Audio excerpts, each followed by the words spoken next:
Come va? E bentornati sul mio canale. Come sempre, prima di iniziare il video vi ricordo di iscrivervi qui sotto al mio canale di YouTube, di attivare anche la campanellina così sarete sempre aggiornati su tutte le prossime novità.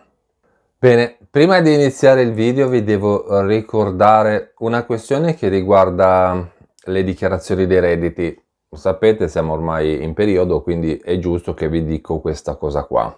Ricordatevi che c'è la possibilità per tutti quanti di poter abilitare, chiamiamo proprio così, poter abilitare una persona di fiducia per accedere all'area riservata dell'Agenzia delle Entrate. Infatti, tutte le persone che sono in difficoltà, magari non riescono a muoversi, non hanno possibilità di andare, non so, io negli uffici dell'Agenzia delle Entrate, c'è la possibilità di attivare una delega per delegare appunto un'altra persona. Questa delega che può essere richiesta sia per l'Agenzia delle Entrate che per l'Agenzia Riscossione, cioè Equitalia per capirci, può dare la possibilità a una persona di fiducia, quindi il delegante può dare la possibilità a una persona di fiducia di operare nel suo interesse all'interno dell'area riservata dell'Agenzia delle Entrate o di Equitalia, diciamo così.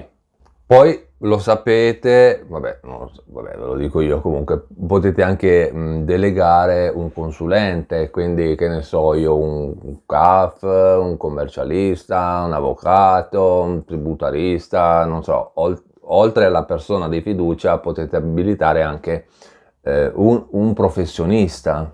E per delegare un'altra persona ci sono vari sistemi. Il primo sistema è quello di utilizzare il sito internet, quindi se chi riesce ad entrare all'interno dell'area, propria area riservata dell'Agenzia delle Entrate o di Agenzia Entrate e Riscossione, ecco lì dentro c'è una funzione che dà la possibilità di delegare un'altra persona. Oppure si può inviare un documento, si scarica dal sito internet dell'Agenzia delle Entrate, adesso in questo caso parliamo di Agenzia delle Entrate, si scarica dall'Agenzia delle Entrate, scarica una delega, si compila, si scansiona, poi si mette, si fa la fotocopia fronte e retro della carta d'identità, del codice fiscale e poi si invia tutto via email all'Agenzia delle Entrate che poi loro, vabbè, chi poi ci sta dietro abilita la delega. Terzo sistema è quello di andare direttamente in un ufficio dell'Agenzia delle Entrate con il modello compilato, firmato, carta d'identità e quant'altro e loro lì allo sportello fanno tutto lì allo sportello.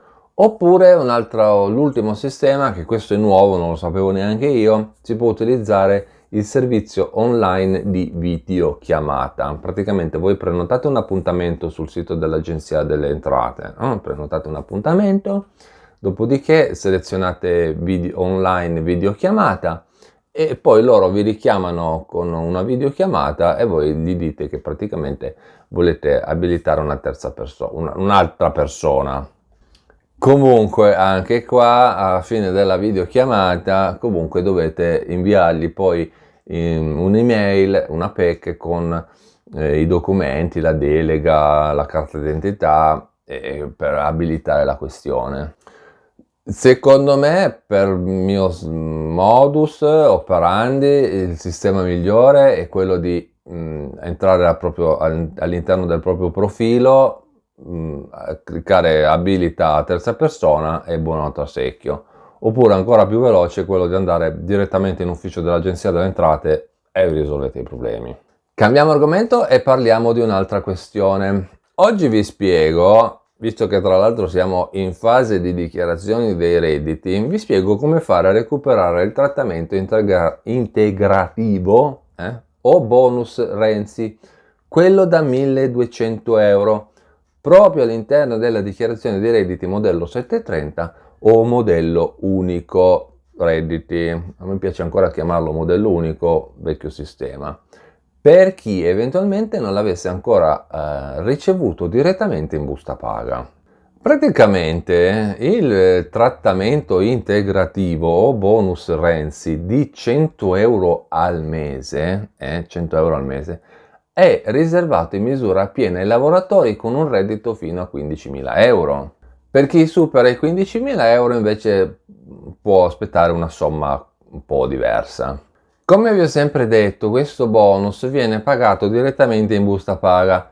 Lasciamo stare momentaneamente coloro che prendono la NASPI perché quei conteggi sono fatti diversamente, ci pensa l'INPS e quant'altro, e comunque anche lì dentro in qualche modo se uno ha i requisiti può recuperarlo. Ma diciamo che per adesso la NASPI lasciamola da stare un momento.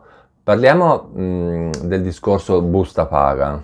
Come vi ho sempre detto, anche durante l'anno, e chi mi segue qui sul canale di YouTube già lo sa, il mancato accredito, in questo senso, con lo stipendio, non crea, diciamo, particolari problemi, perché cosa succede? Si può recuperare in un altro sistema questo bonus.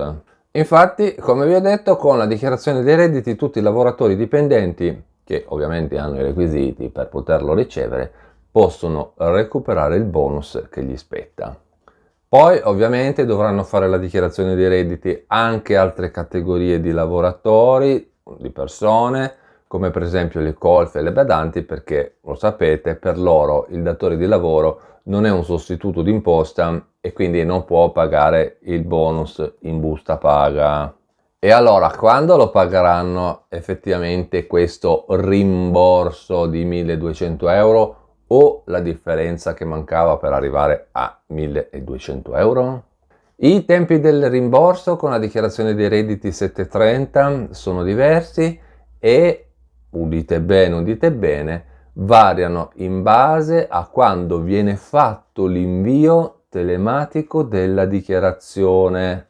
Attenzione, invio telematico della dichiarazione. C'è solo da tenere un conto, un piccolo fattore: non hanno diritto a ricevere il bonus tutti coloro che hanno dei redditi bassi e che quindi rientrano nella cosiddetta no tax area. Vi ricordate sta no tax area? Non entriamo ancora nel merito perché sennò non ne usciamo più fuori. Parliamo di un'altra questione, adesso cambiamo argomento. In questi giorni mi state scrivendo in tantissimi che ci sono stati dei nuovi tagli all'importo dell'assegno di inclusione e le cifre che sono state pagate sono di nuovo di 40 euro, cioè il minimo, diciamo il minimo legale pagabile con l'assegno di inclusione. Quindi questo vuol dire che in definitiva i tagli sull'importo di ADI sono stati di nuovo confermati anche per questo mese. E devo dire che effettivamente la situazione è diventata un pochino complicata ultimamente, anche perché sta diventando veramente insostenibile questo sistema di questo assegno di inclusione. Se mi permettete, secondo me questo assegno di inclusione non ha una vita lunga. Questo è come la vedo io, poi non so come la vedete voi. Tornando al nostro discorso, diciamo che sappiamo per adesso che il motivo che mi sembra più sostenibile in questo momento è che molti percettori di assegno di inclusione che ancora non hanno ricevuto il reddito o comunque hanno ricevuto questa cifra miserabile, e probabilmente il motivo è causato dai ricalcoli. Sapete che ogni tanto l'INPS si prende dei tempi, si prende il suo tempo per controllare le cose, verificare, ricalcolare. Eventualmente ci fossero, faccio un esempio, ci fossero persone che magari trovano un lavoro, io spero per loro, dove devono fare il modello ADICOM, allora l'INPS in quei casi ricalcola, rivede, c'è chi cambia il nucleo familiare, arrivano nuove persone, escono le persone dallo stato di famiglia, insomma tutti questi cambiamenti portano l'INPS a rifare i calcoli, ovviamente, perché tutte queste manovre andi rivieni, entra esci, creano un po' di paciocchi e quindi l'INPS, cioè comunque il sistema INPS, deve ricalcolare tutto.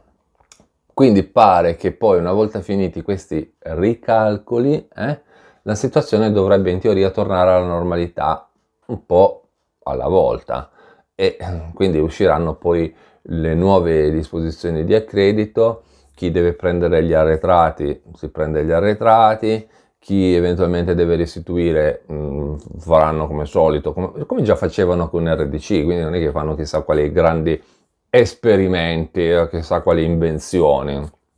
Se qualcuno deve restituire qualcosa, loro lo fanno, te le trattengono poi dai pagamenti successivi, quindi diciamo fanno si autogenerano una specie di rateizzazione, non so, mettiamola così, e invece chi deve prendere gli arretrati è lì vengono pagati, dipende dall'importo, quindi o in un botto solo o in due tornate di pagamento. Però questo è quello che so al momento, non vi preoccupate perché poi come sempre vi terrò aggiornati appena avrò delle novità. Ovviamente novità che se mi fate sapere anche voi eventualmente qui sotto nei commenti se ci fossero dei cambiamenti o avete parlato magari anche con il centralino dell'INPS e vi ha detto cosa sta succedendo, come risolveranno le cose. Ecco, voi lo sapete che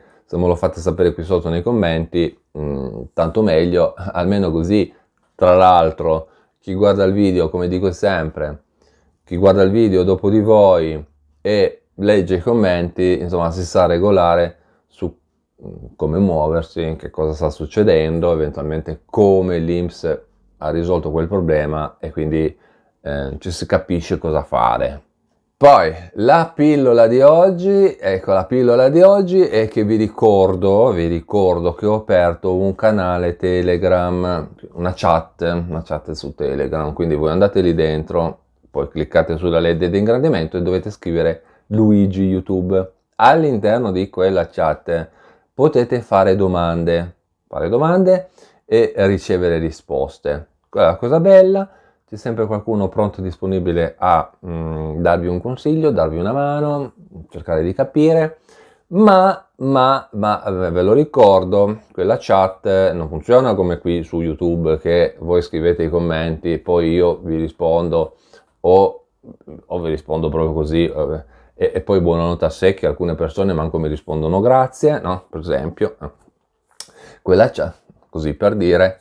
Quella chat invece è pensata come un dare e un avere, quindi vuol dire che tutti quelli che entrano possono fare domande, ricevono risposte, ma se c'è qualcuno che fa una domanda e chi è all'interno della chat conosce la risposta a quella domanda, può tranquillamente rispondere alla domanda.